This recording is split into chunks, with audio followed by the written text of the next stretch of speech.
திரு பொங்கலூர் மணிகண்டன், அதிமுக முன்னாள் அமைச்சர்கள், எதிர்க்கட்சிகள் பலரும் வந்து இதை வலியுறுத்தி பேசுறாங்க. ஆனா தமிழ்நாடு அரசு, தமிழ்நாடு அமைச்சர் சொல்லக்கூடிய நிதி பற்றாக்குறை காரணங்கள் ஏற்புடையதா? இல்லைங்க, அதாவது மத்திய அரசு மீது பணிபுரிவதை தவிர்த்து விட்டு மாநில அரசு தனது நிதியிலிருந்து வழங்க வேண்டும். ஏன்னா தைமாதம் என்பது சாதாரணமாக ஒவ்வொரு ரேஷன் கார்டு வைத்திருக்கிற மக்களும் எதிர்பார்க்கிற ஒன்றுதான்.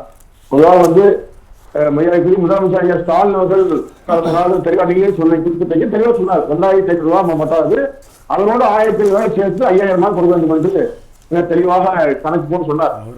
ஆனால் கூட 1000 ரூபாய் சிரிக்கிறீங்க. இல்ல 2500 நீங்க 4000 தான் வரும், 1000 ரூபாய் குறைச்சு சொல்லிட்டீங்க. அப்படிதான் ஸ்டாலின் சொன்னாரு. 2000 ரூபாய் சேர்த்து ஒரு 1000 ரூபாய் கூடுதலா சேர்த்து 5000 சொன்னாங்களா? அதுதான் சொல்ல வேற இல்லைங்க, அவர் சொன்னா அப்படி சொல்றேன். சரி விடுங்க. ஓகே சப்ஜெக்ட் வந்துருவோம்.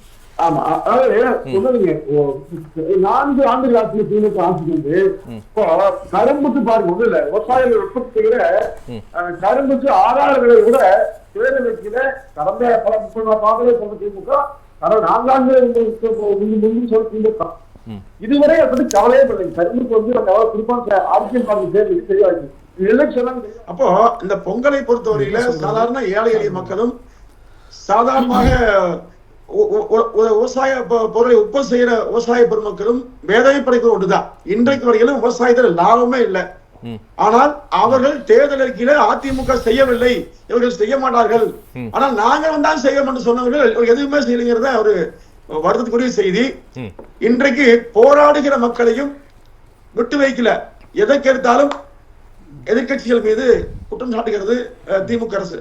அதனால கடந்த காலத்துல மிக கடுமையாக போராடி மக்களை எழுச்சியை ஏற்பட செய்து அதன் மூலமாக நாங்கள் தான் இதையெல்லாம் செய்வோம் என்று மக்களுக்கு நம்பிக்கை கொடுத்த அரசு தான் ஆட்சி தான் திமுக ஆட்சி. ஆனால் எதுவுமே செய்யல. இப்ப நீங்க ஒண்ணும் இல்ல, கடந்த வருடம் நினைக்கிறேன், நீங்க அவங்க கொடுத்த பொருட்கள் எல்லாமே தரம் இல்லாமல் இருந்தது. நீங்க 1000 ரூபாய் பந்தநாட்டி கொடுக்கிற பொருளையாவது தரமோடு மிக சரியாக அதை பார்த்து கொடுக்காமல் அதிலையும் ஒரு மிக தவறு செஞ்சாங்க.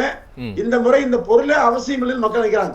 நீங்க பணமா கொடுக்காம இந்த பொருளா கொடுத்தீங்கன்னா அது டோக்கன் சிஸ்டம்ங்க. எதுக்காக? திமுகவை சேர்ந்தவர்கள் வீடு வீடாக சென்று டோக்கனை கொடுத்து நாங்கள் தான் தருகிறோம் என்ற அந்த தேர்தலுக்கான யுக்தியை கையாளுக்கான முயற்சி. இப்ப நீங்க அதிமுக 2000 ரூபாய் கொடுத்தது கூட தேர்தலுக்கான சொன்னாங்க, தேர்தலுக்காக பரவ அப்படியே கொடுங்க, தேர்தலுக்கான சொல்லியே பரவாம கொடுங்க, ஆனாலும் வஞ்சிக்காதீங்க. எப்பவுமே கடந்த கால ஆட்சி மீது பறிவோடு தப்பிக்கிற முயற்சி தயவு கைவிடுங்க. நிகழ்காலத்தில் கடந்த கால ஆட்சி வந்து தவறு செஞ்சது வச்சுக்கோங்க, அதான் தண்டிக்கப்பட்டாங்க. நிகழ்காலத்தில் உங்க ஆட்சி நடக்கிறது என்னவெல்லாம் செய்ய முடியுமோ செய்தி காட்டுங்க.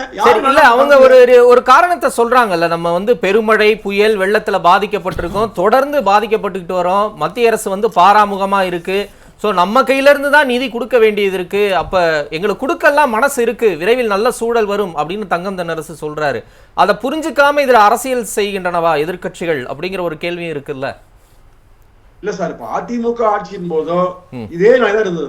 இப்ப மத்திய அரசு பெருவெள்ளம் வந்த போதோ பல புயல் வெள்ளத்தை சந்தித்த போதோ பணத்தை வாரி வழங்கிக்கலாம். அப்ப இதே நிலைமைதான். மத்தியில யாரு ஆண்டாலும் அது வந்து காங்கிரஸ் கட்சியோ பாஜகவோ தேசிய கட்சியில் எப்பொழுதுமே அந்த சிஸ்டத்தை அடிப்படையில கொடுப்பாங்க இல்லையா, அந்த வலியுறுத்தா. இப்போ 5000 ரூபாய் கேட்போம், 50 ரூபாய் கொடுப்பாங்க, 20000 ரூபாய் கொடுப்பீங்க, 900 ரூபாய் கொடுப்பாங்க, தாண்டி எப்பவுமே கொடுத்ததும் இல்லை. ஆனாலும் அன்றைக்கு அதிமுக ஆட்சியில கொடுக்கப்பட்டதா இல்லைங்களா? மத்திய அரசை குறை சொல்லி நாம் புலம்பி காலத்தை கடத்துவதில் பயனீங்க. அதெல்லாம் நீங்க தான் பொறுப்பு. மக்கள் மீது இந்த கருத்தை சொல்லி தப்பிக்க கூடாது. அதாவது மத்திய அரசு மோடி யாரு மக்கள் மாற முடியுமா? உங்களிடமிருக்கிற நாடாளுமன்ற சட்டமன்ற உறுப்பினர்கள் உங்களுடைய அதிகாரம், இதை வைத்துக் கொண்டு நீங்க மோதி வாங்கி கொடுங்க, அதை மக்கள் எதிர்பார்ப்பாங்க. மக்கள் சொல்ல என்ன பயன்? புலம்புகிற நீங்கள் ஆட்சியை தெரிந்து கொண்டு இதை சொல்வதற்கு கஷ்டமான கேள்வி.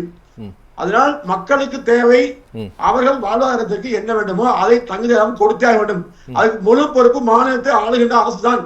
இது யாருன்னு கேள்வி கேட்பீங்களோ, யாருக்கு பேசுறீங்களோ யாருக்கும் தெரியாது. ஆனால் இன்றைக்கு கூட்டணி கட்சிகளை விமர்சிக்கிறாங்க. காரணம் என்னன்னா, தமிழ் புத்தாண்டு என்பதை தை என்று ஐயா கருணாநிதி சொன்னாங்க, திமுக சொல்லுது. இந்த புத்தாண்டிலாவது ஒரு 1000 மனம் இல்ல. எந்த நிதி இல்லாம போச்சுங்கிறீங்க? ரைட். இல்ல அதே கூட்டணி கட்சிகள் தானே ஒன்னு சொல்றாங்க, அவங்க ரெண்டையும் சொல்றாங்க. மத்திய அரசு கொடுக்கலையா? ஆமா கொடுக்கல, அதை ஏத்துக்கிறோம், ஆனாலும் நீங்க கொடுக்கணும்னு சொல்றாங்க. இப்ப மத்திய அரசு கொடுக்கலங்கிறத நீங்க எப்படி பாக்குறீங்க? இல்ல அதிமுக எப்படி பாக்குது? மத்திய அரசு கொடுக்கணுங்கிற குரல் வரலையே, திமுக கொடுக்கணுங்கிறீங்க, ஓகே, எதிர்கட்சியா நீங்க கேட்கறது நியாயம் தான். ஆனா மத்திய அரசு ஏன் நம்ம தமிழ்நாட்டுக்கு வேண்டிய நிதியை கொடுக்க மாட்டேங்குதுங்கிற கருத்து ரொம்ப அழுத்தமா வருதா உங்க தரப்புல இருந்து? அன்னைக்கு 2000 கொடுக்கும் போது கூடுதலா 1500 சேர்த்து 5000 கொடுத்து சொன்னீங்களா? அப்ப ஏன் இந்த வார்த்தை சொல்ல? மத்திய அரசு கொடுக்க மறுக்கிறது, ஆனாலும் மாநில செய்யுதுன்னு சொன்னீங்களா?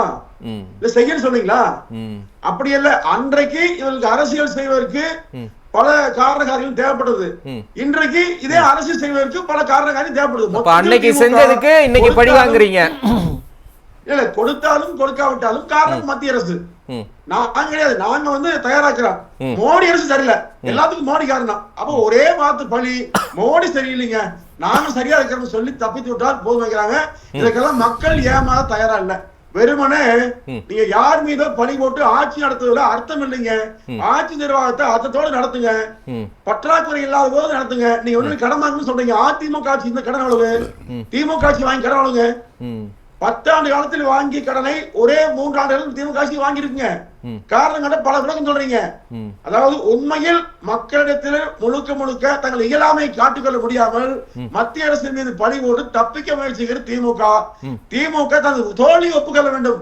அதை விடுத்து எதிர்கட்சிகள் மீதோ வேறு நபர்கள் மீதோ குற்றம் சாட்டி பழி சுமத்தி தப்பிக்க கூடாது. மக்களுக்கு தேவை பணம் கொடுங்க, 1000 பணம் கொடுங்க, 2000 பணம் கொடுங்க, 2000 பணம் கொடுங்க, கேட்கதான் செய்வாங்க.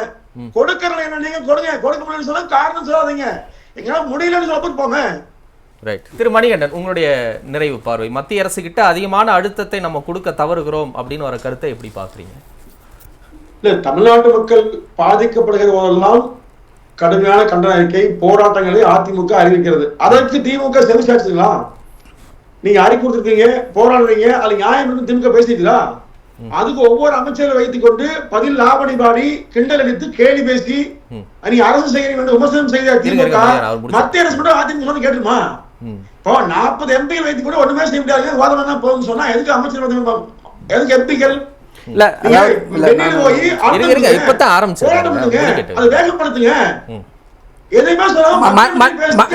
மணிகண்டன் அதனால தெளிவா சொன்ன வழக்கு நாங்க தான் தொடுத்திருக்கோம் சொல்றாரு. இல்ல, நாங்க வழக்கு தொடர்ந்திருக்கோம்னு சொல்றாரு. அதை எப்படி பாக்குறாரு? ஒன்றிய அரசு கேட்டு பொறுமை இழந்து இன்னைக்கு வழக்கு தொடர்ந்தது நாங்க. அவர் சொல்லட்டும். அதிமுக காலத்திலும் மத்திய அரசு இதேதான் பண்ணுச்சு சார். மணி ஒரு நிமிஷம் மணிகண்டன், ஒரே நிமிஷம் மணிகண்டன். அதாவது நீங்க பேசுனீங்க, நாங்க செயல்ல இறங்கி இருக்கோம். உங்களுக்கு எங்களுக்குள்ள வித்தியாசம் தான். நீங்க பேசுவீங்க, நாங்க செஞ்சிருக்கோம். சரி, அறிக்கையில உச்சநீதிமன்றம் வழக்கு நிலுவையில இருங்க. மதிவான மத்திய அரசு காட்டி ஓட்டு வாங்குற நாடகம் தான், ஒண்ணும் செயலும் இல்ல. மோடி சரியில்லை, ஒன்றிய அரசு ஏங்க மோடி சரியில்லைன்னா சரியில்லைன்னு சொல்ல முடியும். இது என்ன பேச்சா இருக்கு நீங்க பேசுறது? மணி நான் என்ன சொல்றேன், மணி மோடி சரியில்லைன்னா சரியில்லைன்னு சொல்ல முடியும். ஏமாற்ற வர்றீங்க. அடுத்த தேர்தலுக்கு முன்பாக பாருங்க, 2000 ரூபாய் திமுக பொங்கலுக்கு கொடுக்குங்க, அப்ப மட்டும் பணம் வந்துரு. நீங்க வாங்கிய கடன்ல 3 லட்சம் கோடியில 1.5 லட்சம் கோடி ஊழலுக்கு போய் சொல்ல வரேன். இல்ல மணி, அதாவது சப்ஜெக்ட்ல பேச முடியலனா சம்பந்தம் இல்லாம பேசுற அலோ பண்ண மாட்டேன். இல்ல மதிவான இருங்க சம்பந்தம் இல்லாம பேசுற அலோ பண்ண. சரி, ஓகே, இருங்க. அப்புறம் நீங்க பதில் சொல்லுங்க. ஊழல் தானே சொல்றாரு, அப்புறமா பதில் சொல்லுங்க. சரியா போச்சு. அவ்வளவுதான். ஒவ்வொரு விஷயத்திலுமே ஒவ்வொரு துறைகளிலும் மிகப்பெரிய மோசடி ஊழல் எதுக்கு சொல்லிருக்காரு? யாரு ஊழலை பத்தி பேச உங்களுக்கு என்ன தகுதி இருக்கு? சரி, ஓகே. ஊழலை பத்தி பேசுறதுக்கு உங்க கட்சிக்கு என்ன தகுதி இருக்கு? அம்மையாருக்கு என்ன தகுதி இருந்தது? ஒரே நிமிஷம் சொல்லுங்க. நான் சொல்ல வந்தேன்னா உங்களுக்கு என்ன தகுதிங்க? அவன் நான் தகுதி இல்ல, ஆமா ஆட்சி இல்ல, நீங்க என்ன பண்ணீங்க? நாங்க சொல்லட்டுமா? மணி ஒரு 2 நிமிஷம் அமைதியா நான் சொல்றேன். இல்ல எனக்கு இங்க பாருங்க, எனக்கு நேரம் இல்ல. ஒரே நிமிஷம் மணி, ஒரு நிமிஷம் மணி ஒரு நிமிஷம் மணி ஒரே லைன்ல மணி ஒரு நிமிஷம் மணி ஒரே ஒரு நிமிஷம் மணி ஒரு நிமிஷம்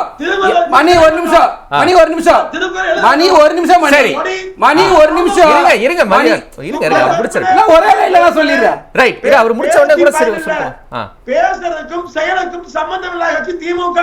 சரி. திருமணத்துக்கு யாரும் சொல்லையாடா ரைட். திருமணம் ஒரு குரல் படி திமுக குடும்பம் வாழ்ந்திருக்கிறதா? அது சொல்லுங்க தைரியம் உண்டா? நன்றி. திமுக அரசுன்னு சொல்லுங்க. இல்ல நான் சொல்றேன். இல்ல மணி நான் சிம்பிளா ஒரே அரசு மேல 10 செகண்ட் நான் பதில் சொல்றேன். முடிச்சிருங்க. மணி ஒரே ஒரு ஆதாரம் எது தெரியுமா? மக்களுக்காக ஆட்சி நடக்கிறதுனால தான் தொடர்ச்சியா 10 வெற்றிய இந்த மக்கள் எங்களுக்கு பரிசா கொடுக்குறாங்க. நீங்க மக்களுக்கு வெளியில நிக்கிறதுனால தான் தொடர்ச்சியா 10 தோல்வி உங்களுக்கு பரிசா மக்கள் கொடுக்குறாங்க. நீங்க இறுதி அடிப்படை மக்கள் தான். மக்கள் முடிவு தெளிவா இருக்கு. நன்றி. ஆட்சி திமுக நன்றி நன்றி தொடர் வெற்றி. நன்றி நன்றி. மக்களுக்கு எதிராக நீங்க நிக்கிறீங்க. சரி. 10 தோல்வி உங்களுக்கு. நன்றி நன்றி. பழனிசாமி நன்றி.